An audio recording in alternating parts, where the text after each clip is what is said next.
Hey everybody, it's Dr. Karen. We're about to get started here. I apologize. Today I'm having some issues with my webcam, so there is not going to be any webcam of my face today. So I am just going to be sharing the blog post that I'm going to be referencing so that you have a guide for that.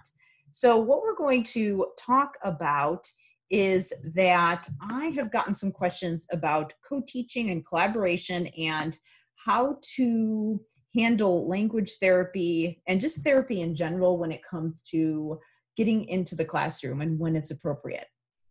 So the reason that this has come up is because I've had some members who have had some issues with administrators telling them we do all inclusion at this school, and so they're not allowed to pull kids out of the classroom, or they're being encouraged to do all inclusion for all specific cases.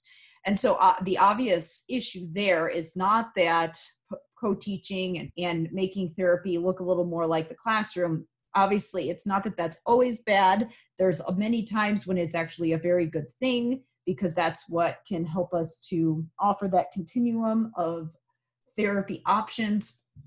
But when it comes to be an issue is when it's used as a one-size-fits-all, because as you know, therapy is not a one-size-fits-all kind of a thing. Therapy has to be individualized. And there are many cases when we need to tailor the needs to individual students. And for some students, providing therapy in an inclusive setting might not be the best option for them. It might not be the least restrictive environment. So first of all, we want to always reference free and appropriate education and least restrictive environment. So we want to reference those guidelines from IDEA, because that is where we want to start from. And those are the actual guidelines. It doesn't actually say in the federal guidelines that one model is superior to another. So if a district or an administrator is telling you that you need to use one model for everybody, they're actually violating the students' rights, because the law says that we need to offer services in the least restrictive environment. For many cases, the least restrictive environment is to have them be in the classroom. However, that's not always the case. Sometimes least restrictive might actually be a pull-out setting, and it might actually be more beneficial for the student and for all of the other students involved to actually provide certain services in a separate setting.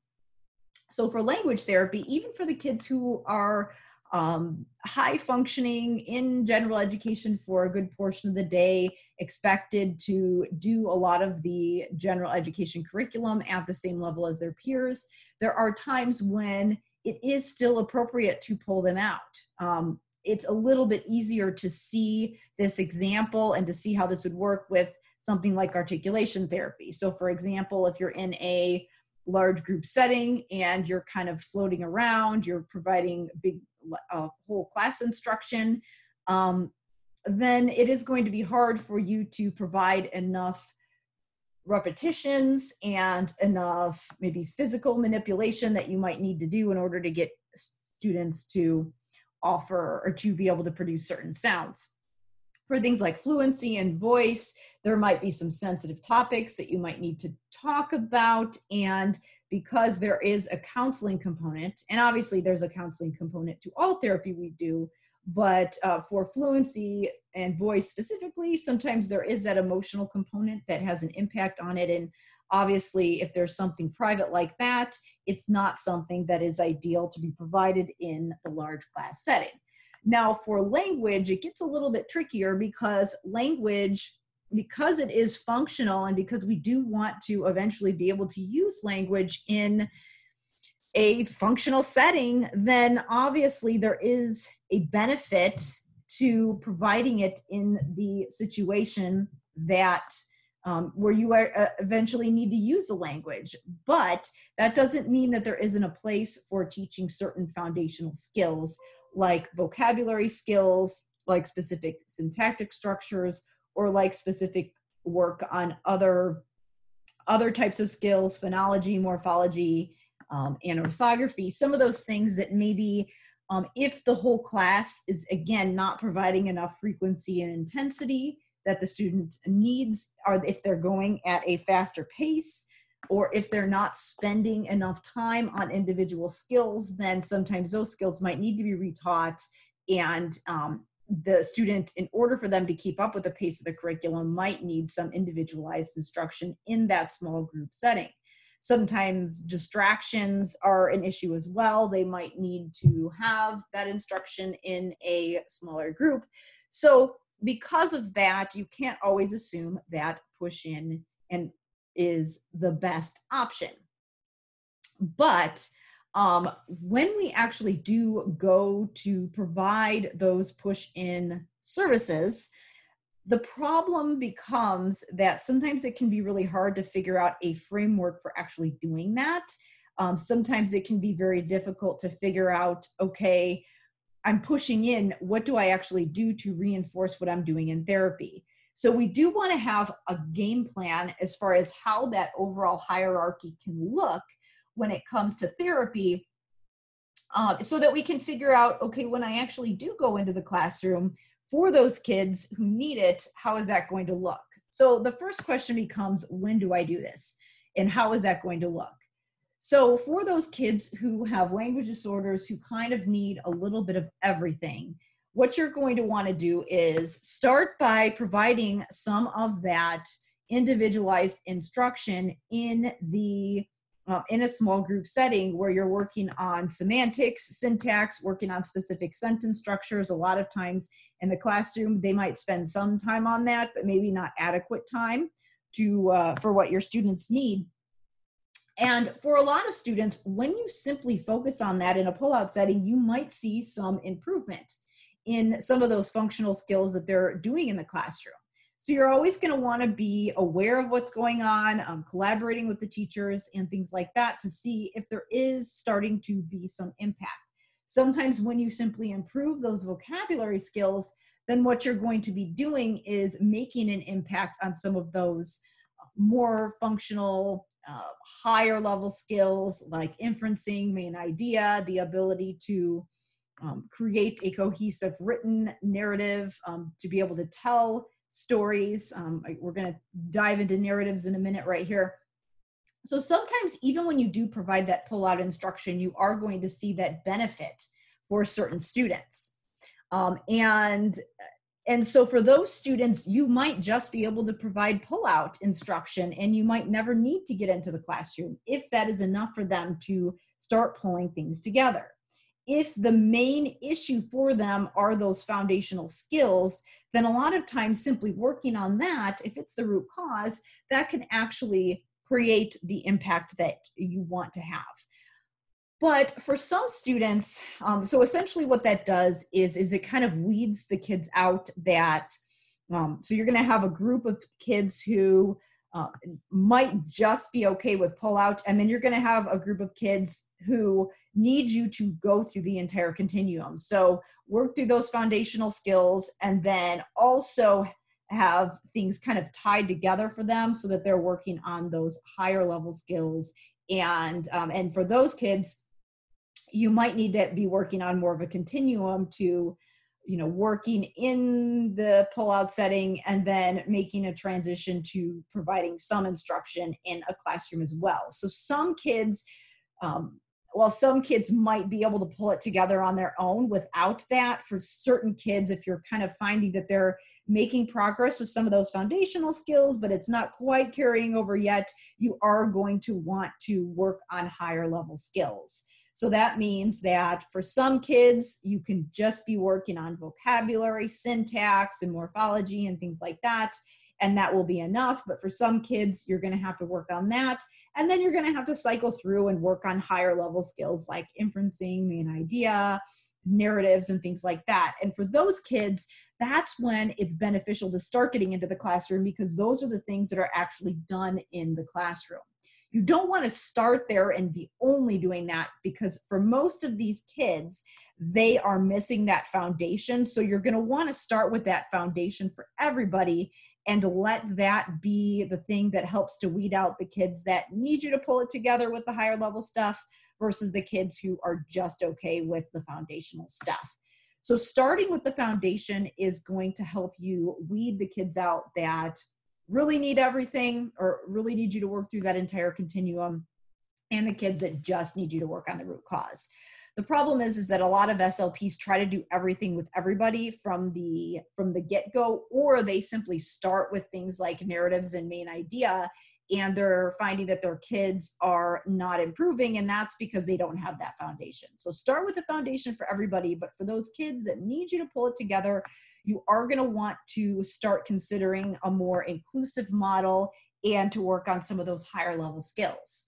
So now that we've talked a little bit about who this is for, let's talk a little bit about how you can actually do it for those kids who need it. So let's say that you've been working with some students on some vocabulary and things like that, and you want to start to really pull it together for them. And you want to make your therapy a little more functional, a little bit more like the classroom to start facilitating carryover. Now, there's a couple different ways you can do this. Now, obviously, the ideal thing would be for you to start getting into the classroom, because that's going to help you build that collaborative relationship with the teacher. That's going to help your students to carry over from one setting to another. They're not going to only be thinking about language and those things in speech. It's going to help them to think about it outside speech. It's still possible for them to be doing that even if you don't provide it in the classroom, but it is going to make it a little bit easier if you can do that. And then also what it's going to help you do is to stay in touch and stay connected to what's actually going in the classroom. So the best way to understand what's going on in the classroom is to actually be in the classroom. Now, if you can't make that work, it's still possible for you to make an impact on your students. You just might have to do some observation. You might have to be consulting with the teachers a little bit more and things like that. There's certainly ways around it, but obviously one way to do it that really makes this a seamless process is to actually be providing some instruction in the classroom. That's gonna be the way that's gonna really be kind of the ideal situation. So if that's the case, then what you can start doing is find at least one time a week. And you might even want to start with one group of students at one grade level and then build from there. And obviously start with a teacher who seems the most open to it, that maybe you already have a good relationship with. Don't start with the teacher who you've had issues with from the entire time that you've been working there, obviously. So start with the people that are already open to this, that are already asking for your help. Go for the low-hanging fruit. And what you're going to want to do is then, once you can find some regular time every week that you can be in the classroom, the next step is to figure out, okay, now that I've logistically figured out how to do that in my schedule, I figured out which students ideally would need this. Let's figure out, what do I actually do in the classroom? So if your teacher already has some kind of like a reading group where they're working on comprehension, you can come in and be a center and really start to work on some of those comprehension strategies if that's already being done. But if you want another way to facilitate a lesson, if your teacher that you're working with is open to it, what I'm going to walk through right now is a protocol for improving narrative language that is going to help you do that. So the great thing about this protocol is that you can either do it in your therapy setting, in a pull-out setting with a small group, or even an individual student, although I would say it's ideal if it's a small group. So you can do this in a small group or in a large class setting. And the great thing about that is that if you can't get into the classroom, at least you are making your therapy mimic the classroom as much as possible. So it'll still work. But the great thing about it is that if you are going into the classroom and you're wanting to be the one to actually guide the lesson, and maybe you are with the teacher you're collaborating with, taking turns being the one planning it while the other one kind of floats around and helps the students and facilitates, this is a good protocol to use that is going to look similar to what is already being done in the classrooms, and that is going to be a structured language intervention that is research-based, that is going to be kind of that ideal next step for you if you've already been working on some language skills at the more foundational level, like vocabulary and syntax and things like that. Now, I walked through this protocol in this blog post that I've got up on the screen. You can see the URL right here, but when I upload the video, I will also share the link below. And I also do provide a narrative language protocol that will walk through the protocol that I've described in this article. I will also provide, again, you can actually, since I'll provide the link, you're going to have access to this protocol as well. You can sign up for that there. So this is a snippet from what I provide in the Art and Science of Narrative Language course. I've actually got a special running on that this week. You can get $100 off. So that'll walk you through the entire narrative language protocol. But I am going to give you a taste of that right now. So even if you just watched this video, you could go through this narrative protocol in your therapy based on just this video that I'm going to share today. So this protocol is taken from this article by Gillum et al. And it walks through a specific protocol that can allow you to target narrative language. So this is a specific study where they tested a bunch of different conditions. There is the contextualized language intervention and the decontextualized language intervention. And so what they did with the contextualized language intervention is the protocol that I am going to run through today. What they did with the decontextualized language intervention is they basically use the linguasystems cards where there are specific questions about different grammatical structures and things like that and different vocabulary. So when you are doing that type of intervention, again, those language cards are great to have as a tool in your toolbox, but you want to make sure that when you are doing anything like that, where you're working through specific vocabulary, that you're having very in-depth and rich conversations about it, that you're really breaking down the syntax and things like that, because that's going to help you to make your therapy as contextualized and as functional as possible. If you're just doing kind of a brief Q&A type of thing where they're just giving you very structured answers like was done here, like the specific answers that you have to do in those linguasystems cards, it's kind of just a fill in the blank kind of thing, which is okay, but it doesn't take you as far as having an in-depth conversation about a word. So what I'm going to actually run through today is what was done in the CLI condition, because that's what is going to be the thing that you're going to want to do when you're pushing in, when you're teaching narratives, and when you are at that stage where you want to be making your therapy a little, I would say, less structured as far as being less focused on those foundational skills. So you can go through this article on your own. What I've described here is just the different situations and what this actually means. So when we're talking about contextualized, basically that means that we are using skills in context in that type of functional situation where you would expect to use language. And this particular condition, it was in the context of listening to stories, answering comprehension questions, and discussing meanings of Tier 2 vocabulary in the context of stories. The decontextualized intervention is the texts are out of context. So this would be, you are just saying sentences with a certain grammatical form and just creating sentences out of context. And again, the specific ones, if you're interested in what they actually used, were the no grammar linguasystems cards and the category definition cards. So this would be, for example, like a whole bunch of possessives practice, a bunch of plural practice, or a whole bunch of synonyms and antonyms. So like kind of a rote drill. Let's name a bunch of synonyms, name a bunch of antonyms. Let's name a bunch of categories and things like that. So in those types of situations, those skills can be beneficial, but only to a certain point.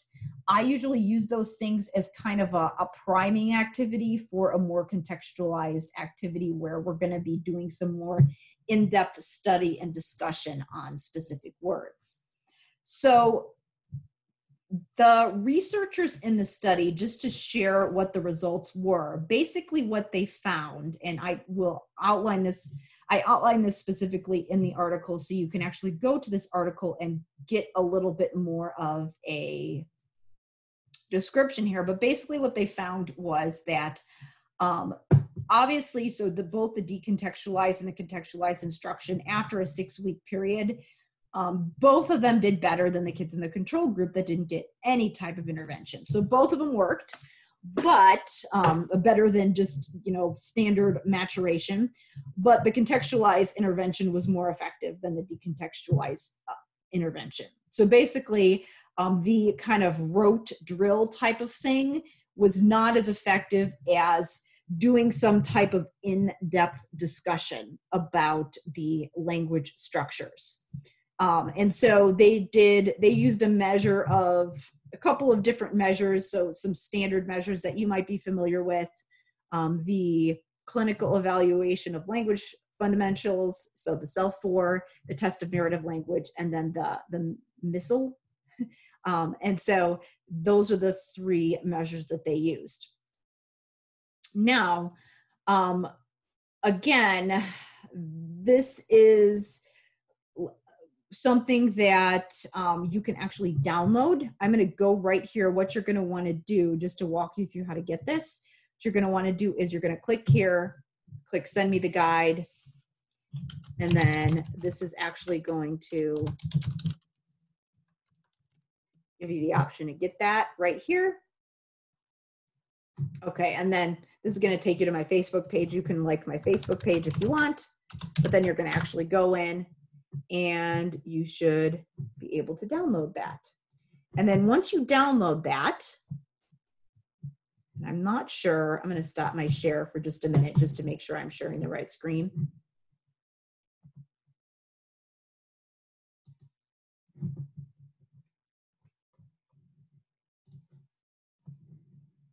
Okay, and so that should come to your folder. Now I am going to share my screen again and share this protocol with you.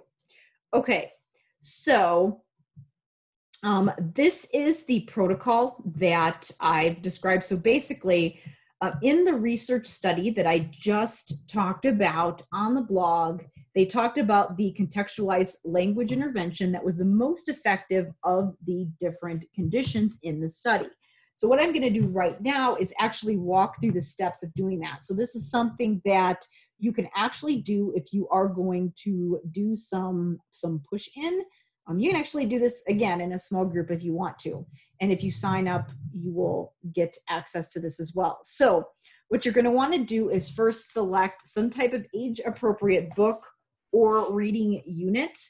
There are a couple of different options. So obviously, what I used to do is I used to have, I would talk to the reading teachers in my building, and they had all sorts of books that they would use for their group instruction, and you could just go in and borrow books from the library. And the great thing was that they would have, you could borrow 4 books at a time, and that way you'd have the same book and every student would get a book. So see if there is something like that, some kind of a lending library in your facility that you can use.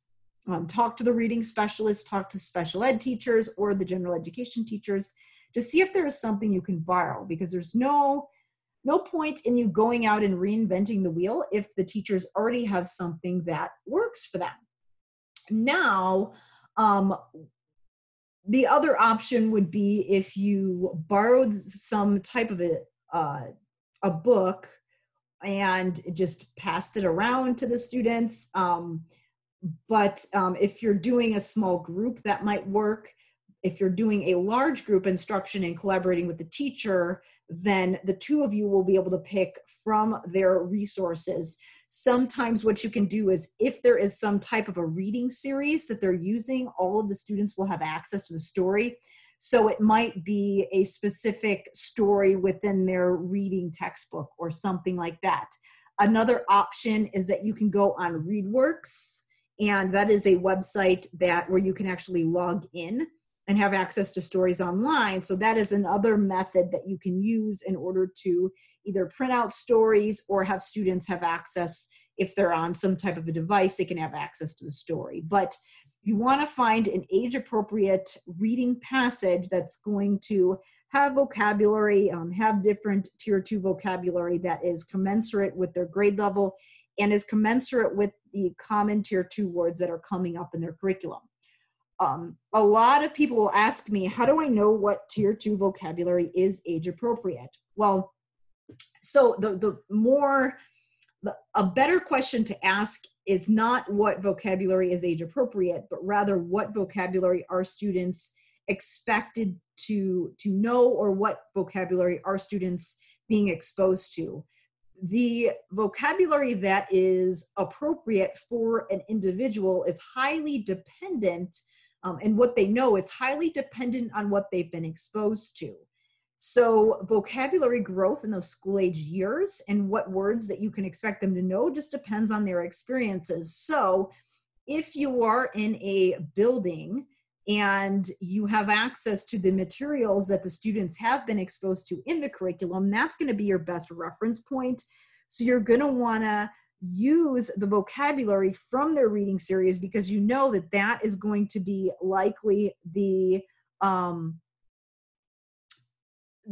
way that you're going to figure out what vocabulary they're commonly encountering within their curriculum.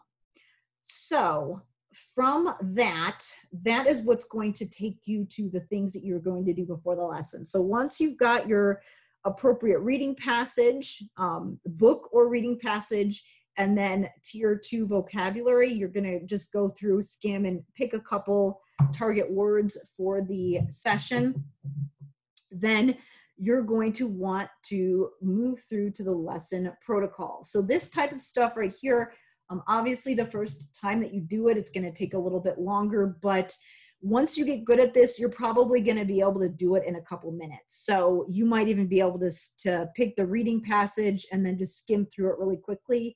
And in just 5 minutes or so, pick that passage and pick a couple words that you're going to target.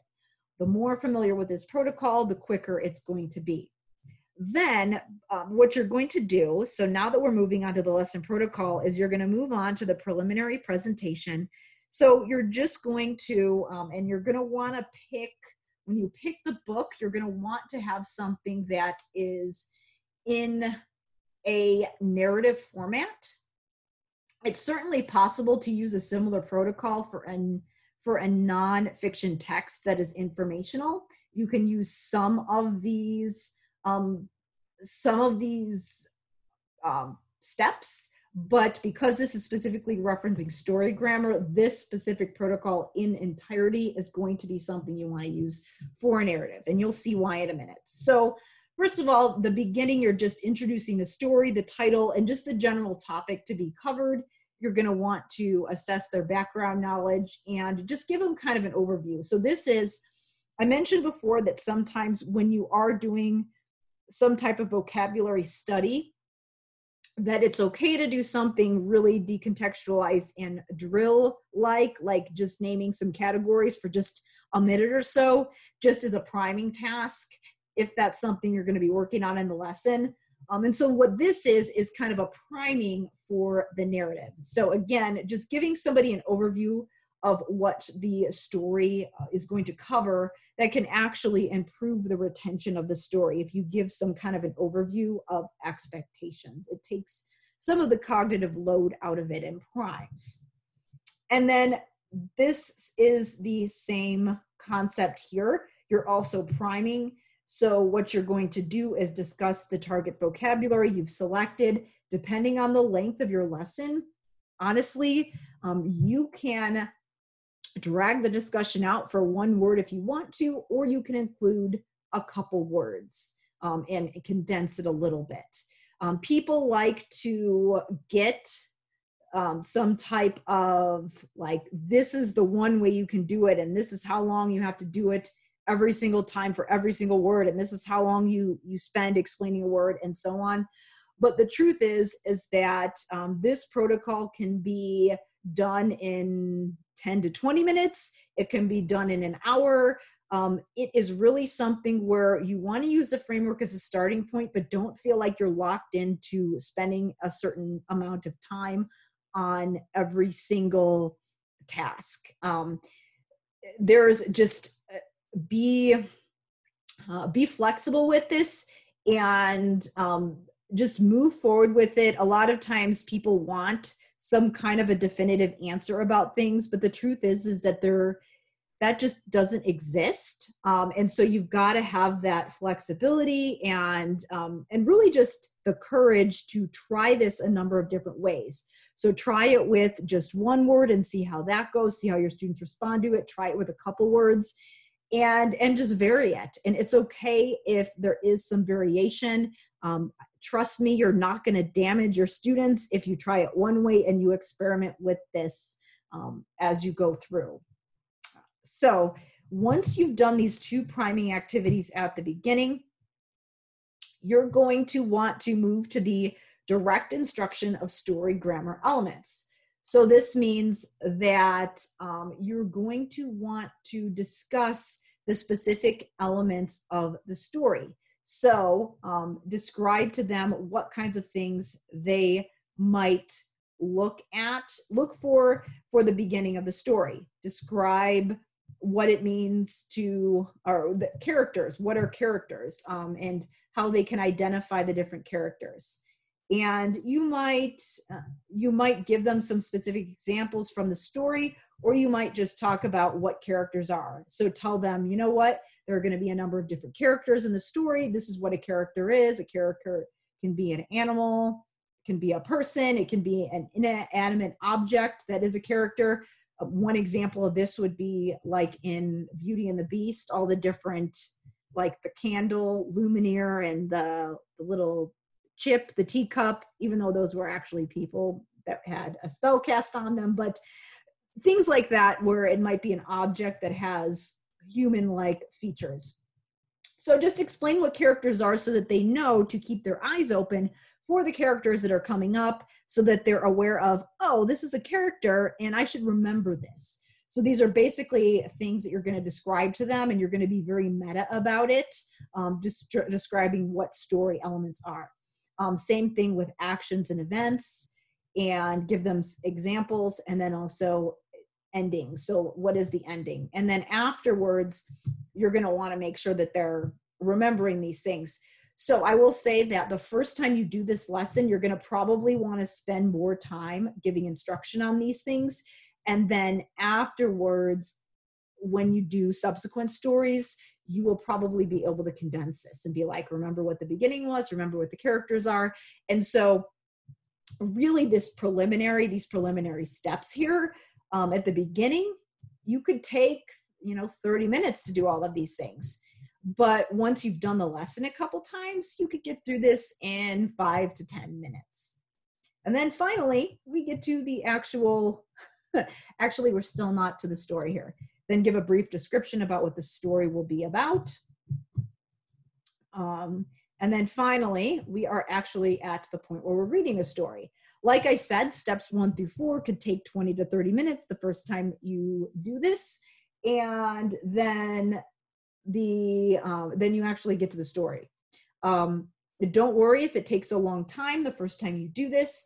You are going to get more fluid with this after you do this a couple times. So you might even, what you could do is even have before you even do this entire protocol, you might even have one entire lesson or maybe even a couple lessons about story grammar elements and what those are before you do this entire protocol. That's up to you, but that's perfectly okay. So then step number 5 is obviously that you are reading the story stopping periodically to comment or elicit discussion. Again, this is a case where a lot of times people will ask me, like, what do I do step by step within my session? Honestly, this framework and this order is as explicit as I can be with allowing you to be structured and research-based. But I don't want to be more explicit than this, because what that's going to do is make people have to stay within a rigid guideline. This is not something that needs to be rigid. So what that means is that you can have some flexibility with how often you stop and how lengthy your discussions are about the story grammar elements or the tier 2 words. I would say that you won't want to disrupt the flow of the story too much, because you don't want to get completely off track. So I would take just a couple, like a quick, it might even be a quick comment that just takes a couple seconds to maybe even a couple minutes. You don't want to get too off track and forget where you were in the story. But at this point, you do want to be pausing and stopping. So this means that you might have a really short story that you could draw out for a longer session by some discussion. Again, there's not a magic formula for this is how many times you need to stop and this is how long you need to stop, but know that you can kind of play around with it, see what your students respond to, see what length of discussion is beneficial for your students as far as actually aiding their understanding. And then also what length of time you can stop and not distract your students from the story. So that's what the step 5 is. And then after you've told the story, you are going to want to allow children to tell the story with the story grammar elements, making sure that they have all of those different elements. So this is where it gets a little bit tricky with a group session. There's a couple of different ways you can do this. And again, this is where you have to have flexibility. You can do kind of a group retell where you might have one student start the story and then the next student tells the story, tells the next part of the story, and so on. So it's kind of a team effort. You can have one student come up and tell the entire story as an example, or you can do that with a couple students to allow them to retell the story. And what you can do with that is have a student who is a little more skilled tell the first story. So all the students model, and the students that you might know to struggle go after them so that they hear those additional models, and because that might be a little bit easier for them. Or what you can also do is have students pair up and tell the story to each other and kind of float around while they're doing that.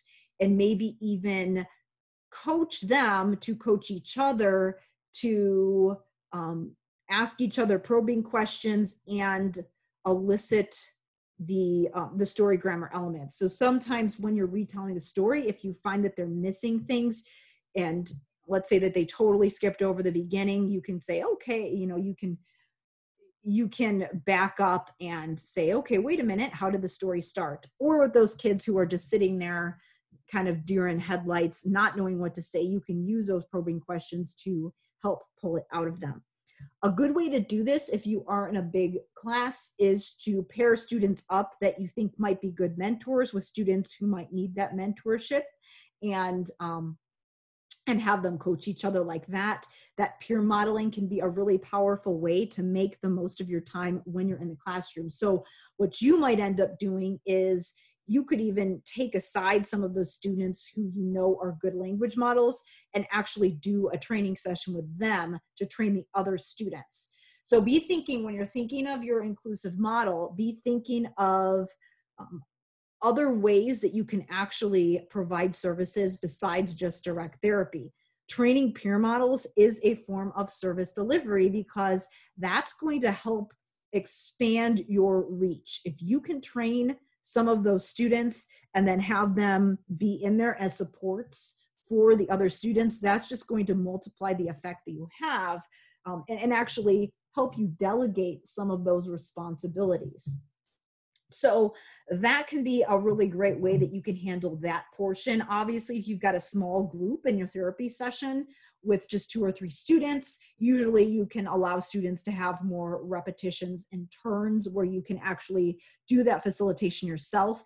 And that's why oftentimes it can actually be more beneficial for students to have this instruction in a pull-out setting if they're not quite ready to be set free into that push-in setting where you are going to offer less intensive support. Obviously, you will be able to provide a more intensive support than a peer tutor that maybe just has been trained. Don't want to take away from them though, because peer tutors can be really powerful.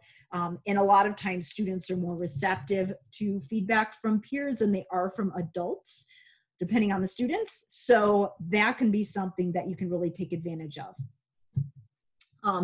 Once you finish that element, this is where you can get into some of those comprehension questions, using probing questions to elicit some of those grammatical and syntactic structures that you might have been working on with your students. Again, it is essential that you provide that foundational instruction if they are struggling with specific syntactic structures, because let's say that they're really struggling with complex sentences and comprehension of complex sentences, and they need a lot of repetition on that skill.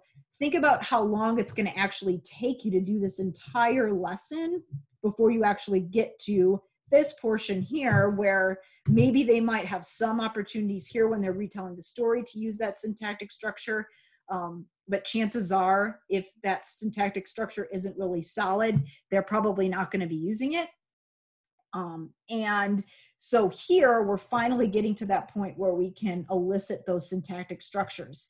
So this is great, but for certain students, if they do need that repetition, this is why it can be so beneficial to have those pull-out sessions where you're really focused on those specific syntactic structures, because they can get more practice.